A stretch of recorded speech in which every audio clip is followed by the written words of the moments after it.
31 de agosto de 2016. Chega ao fim o processo de impeachment. Senado Federal caça o mandato da presidente Dilma Rousseff por 61 votos a 20. E encerra o ciclo de 13 anos do PT no comando do país. O Senado Federal entendeu que a senhora presidente da República, Dilma Vana Rousseff, cometeu os crimes de responsabilidade. Em votação separada, senadores mantêm direito da ex-presidente de ocupar cargos públicos.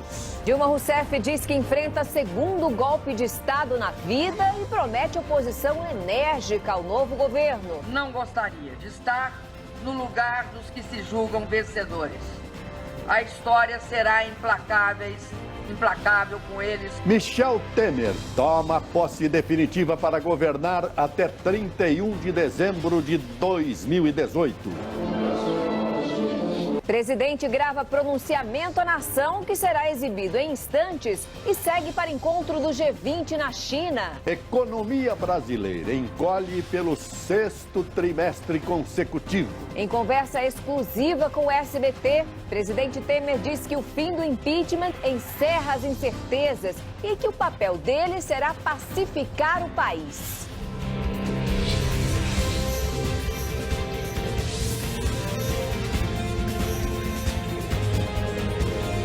Está no ar o SBT Brasil, com Joseval Peixoto e Raquel Sherazade. Boa noite. Boa noite. 2 anos depois de ser reeleita, Dilma Rousseff perdeu hoje o mandato. É a segunda vez desde a redemocratização do Brasil que um presidente da República é afastado do cargo. O impeachment foi aprovado no Senado por 61 votos a 20. Mas Dilma Rousseff poderá concorrer a cargos públicos. Depois da aprovação do impeachment, Michel Temer tomou posse como presidente da República. Vamos ao vivo até Brasília conversar com o repórter Tiago Nolasco. Tiago, boa noite. O presidente Michel Temer já embarcou na viagem para a China? Vamos falar ao vivo com Kennedy Alencar. Kennedy, boa noite. Você conversou hoje com o presidente Temer logo depois da votação do impeachment. Quais serão as prioridades de Michel Temer? Veja a seguir como o mercado deve reagir ao fim do processo de impeachment. Novo governo precisa combater a segunda pior recessão da história do país. Comitê de Política Monetária mantém taxa básica de juros. A reação no mundo com a cassação do mandato de Dilma Rousseff. É o que você vai ver já já.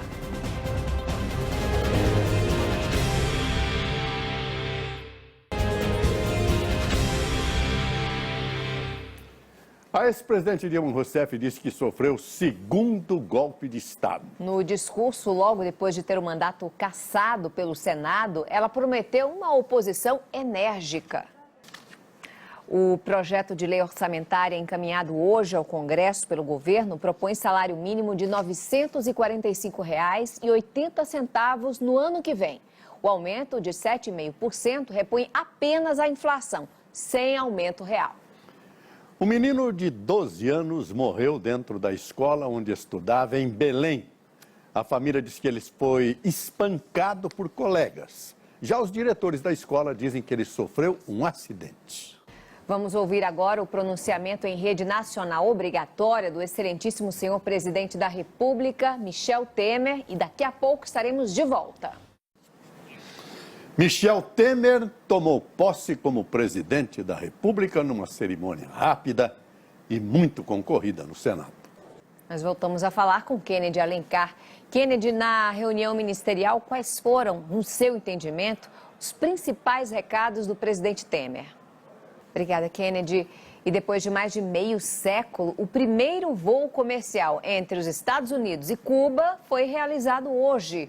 Veja em instantes, contra o impeachment, Venezuela retira embaixador do Brasil e congela relações com o país.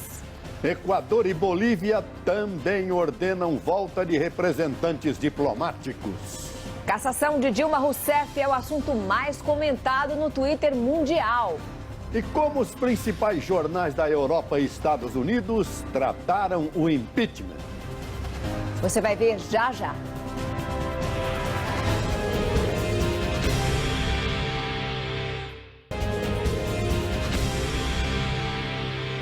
Um grupo com brasileiros e estrangeiros foi atacado por um homem armado num acampamento próximo à Pedra do Telégrafo, no Rio de Janeiro. Um guia e um polonês foram baleados. O SBT Brasil ouviu especialistas e políticos que ajudam a entender os principais erros de Dilma que levaram ao impeachment. A economia brasileira voltou a encolher no segundo trimestre do ano e o dado é um indicativo da grave crise que atinge o país. Atrair investimentos, criar empregos e equilibrar as contas públicas são alguns dos principais desafios deste novo governo. O Banco Central decidiu hoje, pela 9ª vez consecutiva, manter os juros básicos da economia em 14,25% ao ano. A imagem do Partido dos Trabalhadores se desgastou ao longo dos últimos anos. Com o impeachment de Dilma Rousseff, os líderes do PT devem agora buscar uma nova estratégia para reconquistar a confiança do eleitor. O impeachment da presidente Dilma foi destaque no mundo inteiro. Boa parte da imprensa internacional adotou um tom de desconfiança em relação ao processo. Depois da aprovação do impeachment, o Equador, a Bolívia e a Venezuela chamaram de volta os seus embaixadores no Brasil. Na diplomacia, essa atitude demonstra insatisfação de um país com outro. Em resposta, o chanceler José Serra chamou de volta ao Brasil o embaixador brasileiro na Venezuela. E nós voltamos a falar com Kennedy Alencar. Kennedy, terminando o dia de hoje, e com o presidente Temer já indo à China, qual a avaliação final de todo esse processo? Boa noite. Boa noite, Brasil. Tchau.